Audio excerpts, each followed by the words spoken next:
Hello, I'm the Nostalgia Critic. I remember it so you don't have to. And welcome to another edition of Old vs. New.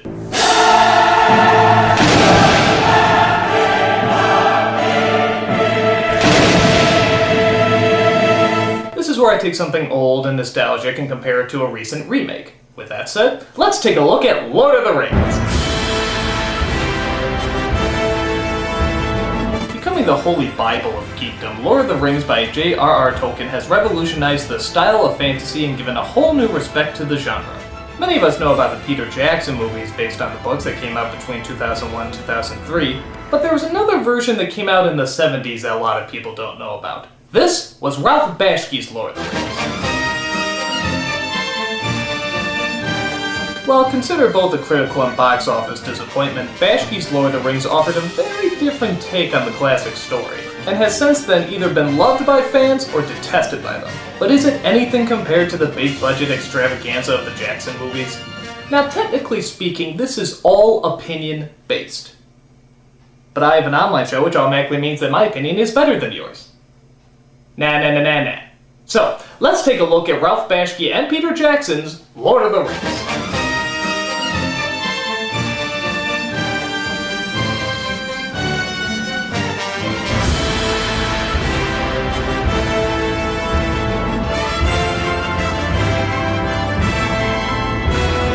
Now, seeing how the Ralph Bakshi film ends at the exact same point that the Peter Jackson film The Two Towers ends, I decided to include The Two Towers in this comparison as well as The Fellowship of the Ring. With that said, let's take a look at our main character, Frodo Baggins.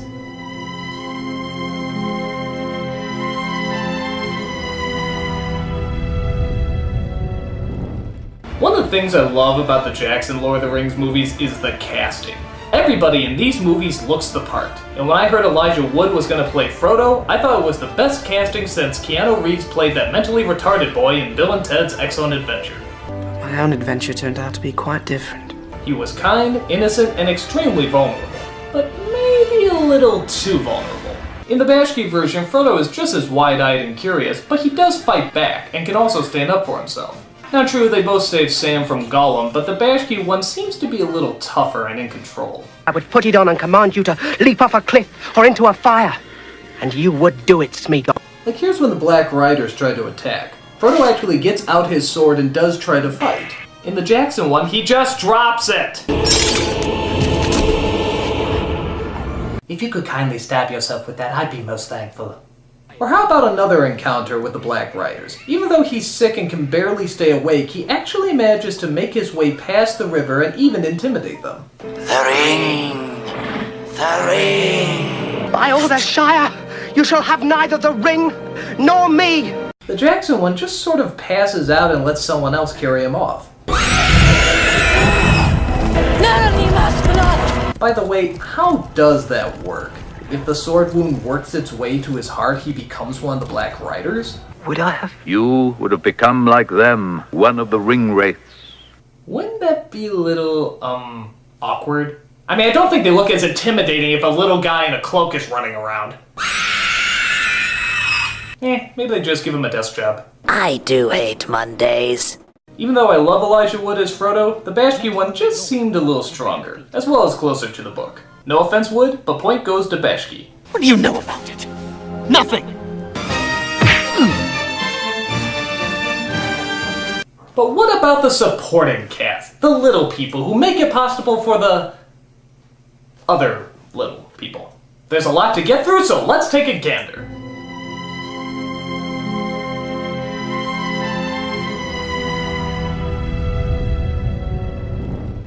Now this one's really hard because the rest of the cast is sort of hit and miss. Sam in the Jackson film, for example, is a tough, loyal friend who will stick with Mr. Frodo through thick and thin. Don't you leave him, Samwise Gamgee, and I don't mean to. While Sam in the Bakshi film is... Oh my! Oh, hooray! not. I mean, good God, what did they do to you, Sam? No. I really don't know what went wrong with this character, but they fucked up royal. Save me, Mr. Frodo! Oh, Mr. Frodo, he's gone! He's sick and he needs a rest. Help, I'm drowning! And I want my bottle! Someone give me my bottle! Oh, hooray! Oh, God, shut up!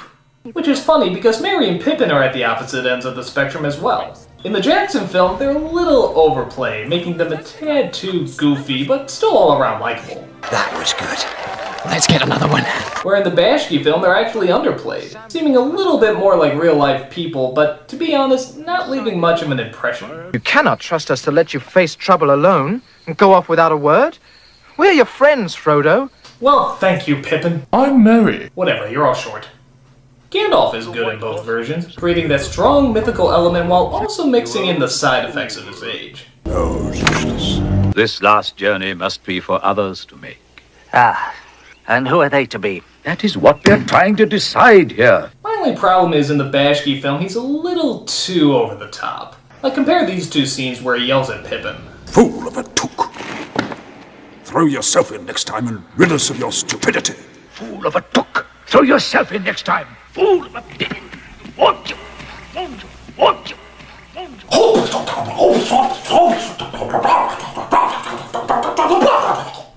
But one of the biggest differences is Aragorn, which is totally blown away by the Bashki film. Now granted, I'm not quite sure why he looks like a Native American, that certainly wasn't the design of the book, but the character is still a million times better. Why? Well, being voiced by John Hurt, one of the greatest actors of all time, certainly helps. My name is Aragorn, son of Arathorn. But on top of that, the idea behind Aragorn is that he was both a ranger and a king. With the Jackson version, you certainly buy the ranger part, but I never really saw anything kingly in him. Put aside the ranger. Become who you are born to be. By killing things and slaughtering evildoers. Just do it very kingly. The Bashki one seemed to pull off both. He could be a badass, but he could also be very smooth and diplomatic. Lothlorien is a place of healing. There is no evil in it, unless a man brings evil there with him. On top of that, he could also be very intimidating. Because if I wanted the ring for myself, I could have it. Now. Please don't kill me.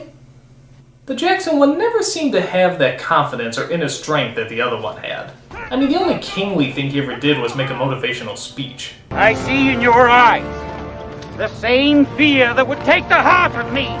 A day may come when the courage of men fails, but it is not this day.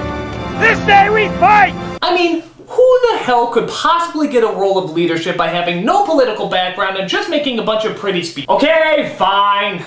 But you gotta give them credit. They both have totally different ways of dealing with their problems. For example, when a horrible threat comes across King Aragorn, he bails them out with billions of dollars and hopes they know how to spend it wisely. Bajing!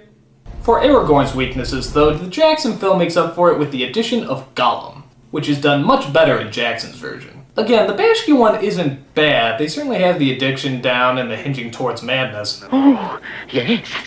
Yes, indeed. Nice hobbits. But the Jackson one really took the character to a whole new level. He was devious, but sympathetic. When bad things happened to him, you felt genuinely sorry. That would kill us! Kill us! Plus, they really play around with the split personality bit. Leave now and never come back. No! Leave now and never come back! I think we want diet Coca-Cola. No! We want original Coca-Cola Classic! But we have to watch our calories, we're trying to lose weight! No! We love the calories! We love all of them! You suck! Oh, you suck! There's of course a ton of other characters, but they're all kind of on the same level. They're good, but not great. Each having their strengths and weaknesses. Tough call, but I am gonna go with the Jackson one. Mostly because they have more time and 2 movies to flesh their characters out. And that's a huge advantage. Sorry Gandalf, we still love you.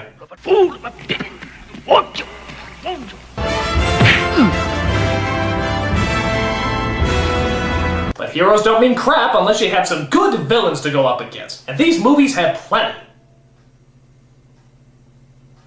Here they are.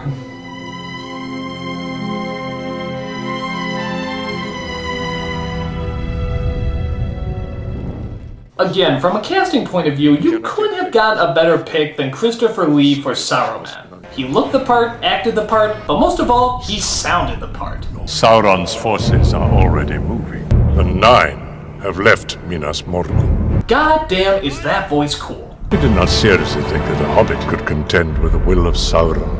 I think it's another one of those voices you don't want reading bedtime stories to your kids, though. Once upon a time, there were 3 bears. 3 innocent, sweet, unsuspecting bears. The one in the Bashki film is okay, but you don't see much of him. Where is the ring, Gandalf? Would you rather see the Dark Lord have it, or Saruman of many colors? No, please, don't flash me! Something I never understood in the Bashki film, though, is for some reason they stopped pronouncing the S and simply call him Arrowman. Why? Is the S suddenly a bad word? Only because Aruman is kind. It should have been his friend Aruman. How long since Aruman? Saruman, you idiot! It's pronounced Saruman! The S isn't silent! Also, how come Gandalf can never figure out that Saruman's gonna be a bad guy? I mean, do these look like the homes of any decent people you know? Your love of the halfling's leaf has clearly slowed your mind. Oh, stop hushing my buzz! The Black Riders are a little hard to decide between two. I mean, the Jackson ones were cool, especially how you never see their faces. But the Bashki ones were also pretty intimidating, ranging from fragile, creepy folk to tough soldiers of darkness, almost as if their powers veered in and out at times. Though again, they do go a bit over the top at moments.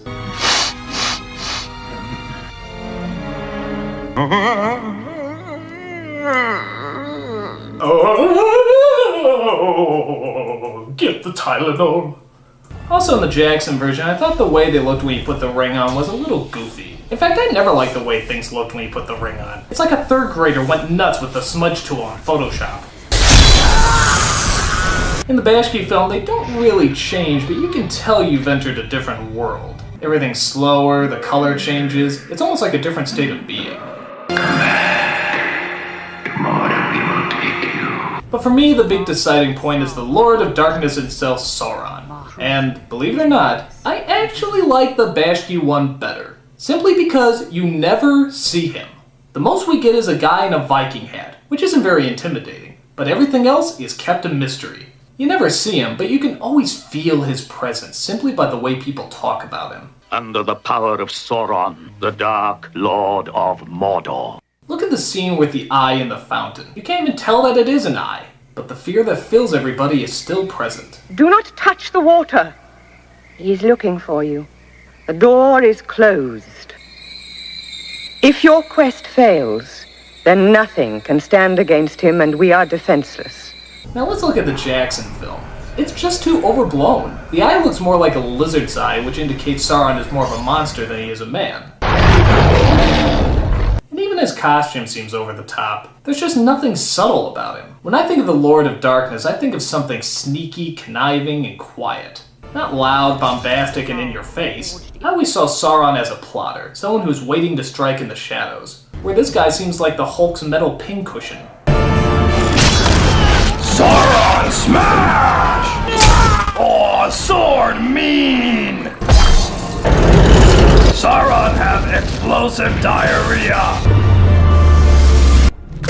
Sauron go boom! So, like I said before, tough call, but seeing how less is usually more, I have to go with the Bashki film. Because let's face it, no one can bring the dread and feelings of doom than the guy who directed Cool World. Point goes to Bashki. Ooh, hooray! Shut up! Well, that's all fine and good, but how can they beat the shit out of each other? Here's the best action scenes.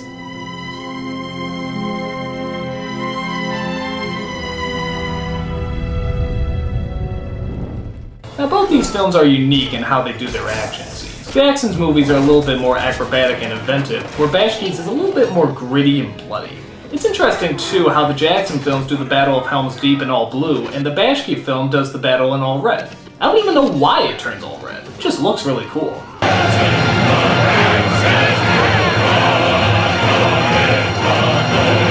In another flip-flop, where the Bashki film has little build-up but a lot of payoff, the Jackson film has a lot of build-up but little payoff.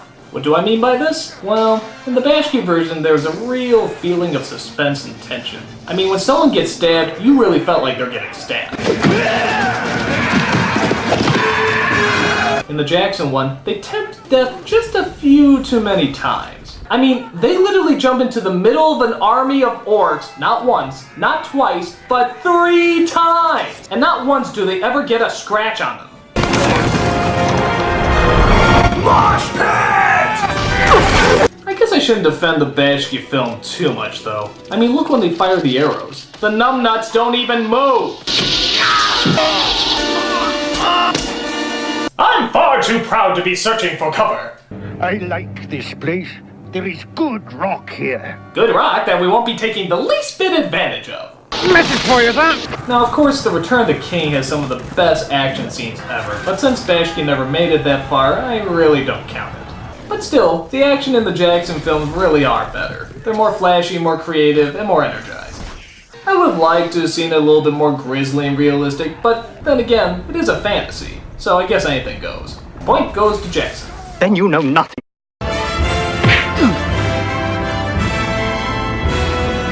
So once again it comes down to story. Which one had the better plot, the better pacing, and the better delivery? Let's take story for the win!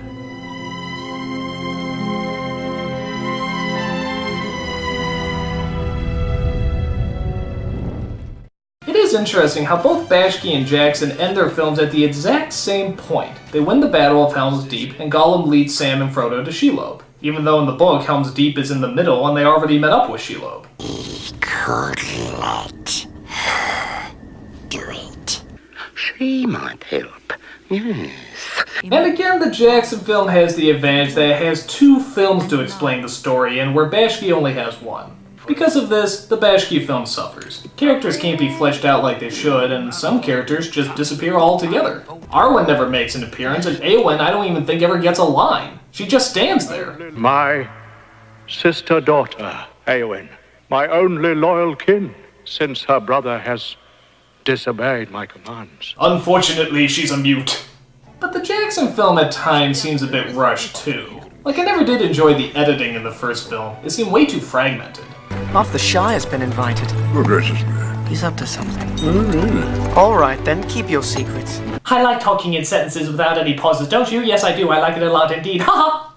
And to Bashki's credit, for all the scenes he had to cut, the scenes it does keep in are often very quiet and usually allow for a lot of atmosphere, which I think in a lot of ways is closer to the books. Take for example when Gimli finds out the dwarves in the mines of Moria have all been destroyed. Here's the Jackson version.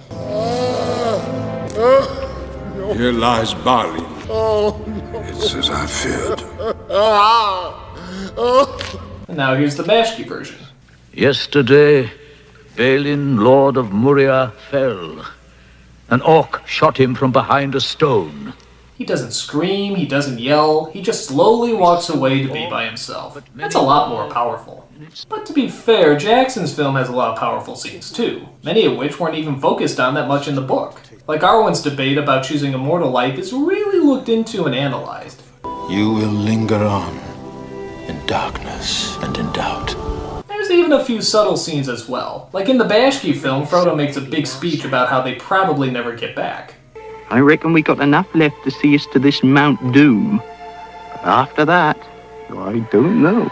Oh, Sam, friend of friends. After that, if the ring goes into the fire and we're at hand, after that, dear Sam, just to get there. Just to get there. Yet in the Jackson film, it's literally just summed up in a look. You go ahead and eat that. I've rationed it. There should be enough. For what? The journey home. That look alone seems to say everything. And as the films went on, they did get progressively better and better, taking their time with the story and not feeling as rushed as before. So, while I have to admit it's not really a close call, there are a lot of elements in the Bashki film that are not only subtle, but really work well. There's a lot of over-the-top moments, sure, and some scenes don't really make sense, but what they do get right, they get really right. So, even though this is probably a surprise to no one, the film that really is better is the Peter Jackson versions, the superior movies.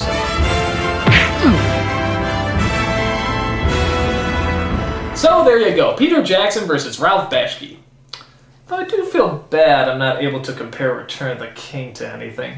Oh, wait a minute! The Wreck-N' Bass version! That's right, they did Return of the King! Well, I'll just compare those two then. There's a way. There's a way. Jackson. I'm the Nostalgia Critic guy, remember it? So you don't have to.